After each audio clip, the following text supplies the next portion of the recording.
Most people live their lives with money being the biggest concern. We work, we save, we invest, and even borrow, sometimes just to get our hands on some. But what would happen if someone so wealthy came along that he single-handedly crashed the economy? That's exactly what happened when the richest man in history gifted too much gold to pilgrims on a trip to the Mecca. Welcome to the channel. And today, let's find out how the richest man in history broke the economy of Cairo. Before we start, subscribe to the channel by clicking the bell icon. When you think of the richest person in history, the first name that comes to mind is Jeff Bezos, founder of Amazon. Forbes' real-time billionaire list places his net worth at $148 billion, making him the richest person in the world.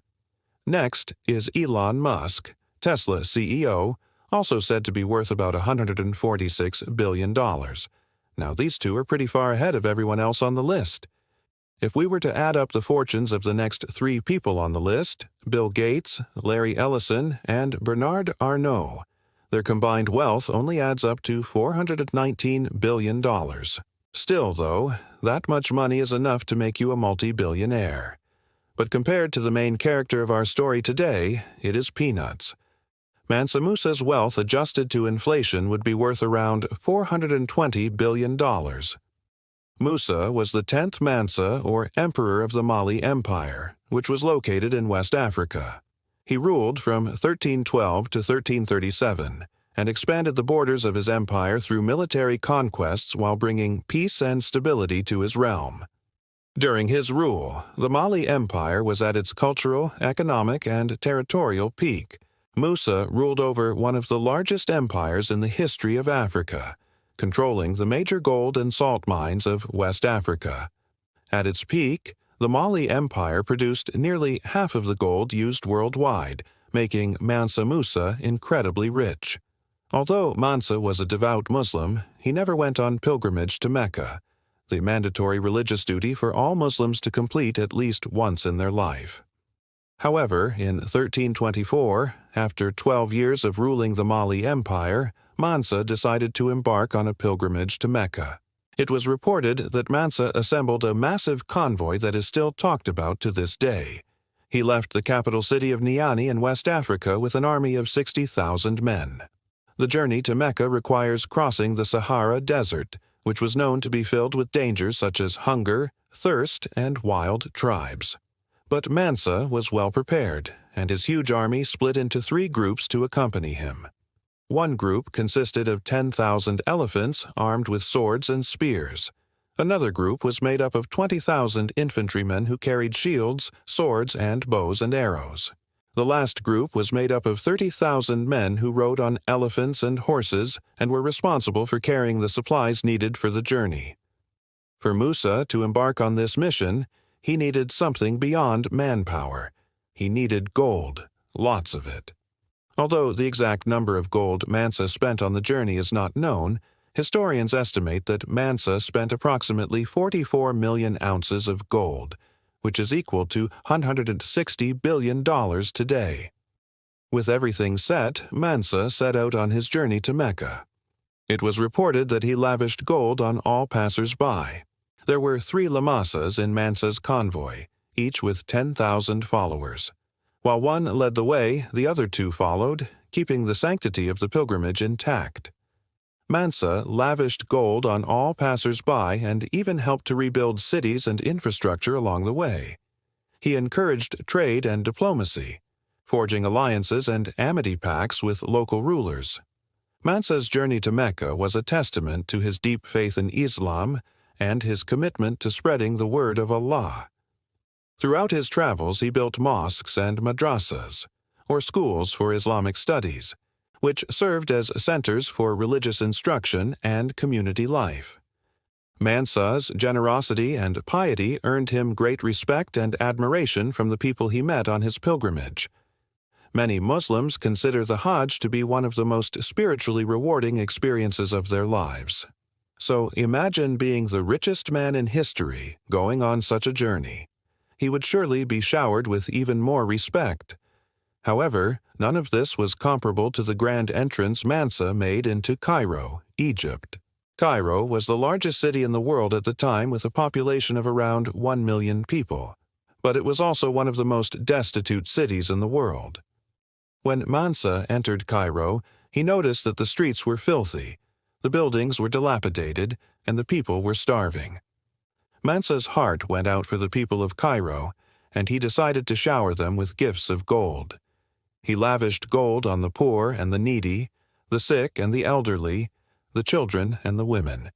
He even built hospitals and soup kitchens to feed the hungry. But it wasn't just the common people who benefited from Mansa's generosity. He also lavished gold on the wealthy and the powerful. He gifted gold to the Sultan of Cairo, to the emirs and the sheikhs, to the merchants and the traders. He even bought entire neighborhoods and markets and gave them to the people of Cairo. Mansa's generosity knew no bounds. He spent gold like it was water, and it seemed as if he had an endless supply of it. In the span of just 3 days, Mansa reportedly gave away around 88 tons of gold, which is equivalent to about $312 billion today. Mansa's generosity had a profound impact on the people of Cairo. They were astounded by his wealth and his compassion. They had never seen anyone so generous and so kind-hearted. But Mansa's generosity had an unintended consequence.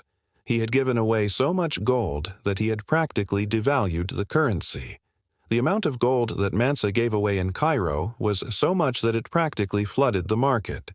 Suddenly, there was an abundance of gold, and the price plummeted. Gold went from being a precious commodity to being practically worthless. This caused chaos in the economy. People who had saved their gold for years saw it become practically worthless overnight. Traders who had invested their money in gold lost everything. The economy of Cairo was thrown into complete disarray. It wasn't just the economy of Cairo that suffered. Other cities that Mansa visited on his pilgrimage also suffered from the sudden influx of gold. In fact, the entire economy of North Africa was affected by Mansa's generosity. The fall in the price of gold caused prices of goods to skyrocket. People had to carry around wheelbarrows of gold for basic goods and services. The inflation caused by Mansa's generosity lasted for several years. It took the economy of North Africa several years to recover from the shock of the massive influx of gold. While Mansa's generosity had good intentions, it had devastating consequences for the economy of Cairo and North Africa. The inflation caused by the massive influx of gold caused untold misery for millions of people. It destroyed families, ruined businesses, and destabilized the economy of an entire region. Though Mansa's generosity was legendary, it serves as a reminder of the unintended consequences of even the best of intentions. Some reports state that when Mansa realized what he had done, he started to buy back the gold from the people of Cairo at exorbitant rates of interest. He paid as much as 33% interest to buy back the gold he had given away. This shows how remorseful Mansa was for the damage he had done to the economy of Cairo. He tried to make amends by spending even more money to buy back the gold. When Mansa returned to Niani, he continued his policy of lavish spending. He built mosques and universities, funded scholars and artists, and lavished gold on the poor and the needy. He became known as the Lord of the World, the king of the wise and the richest man in history. But despite his wealth and power, Mansa remained humble and pious. He never forgot the lessons he had learned from his pilgrimage to Mecca, and he dedicated the rest of his life to serving his people and his religion. Mansa's death in 1337 marked the end of an era in the history of the Mali Empire, but his legacy lived on for centuries. His tomb in Niani became a site of pilgrimage for Muslims from all over the world, and his story became a thing of legend. The tale of the richest man in history, who broke the economy of Cairo, is still told today as a cautionary tale of the unintended consequences of even the best of intentions. Did you find this story interesting? Let us know in the comments below. Like and share this video with friends if you enjoyed watching it. Subscribe to our channel for more such amazing stories. And, as always, thanks for watching.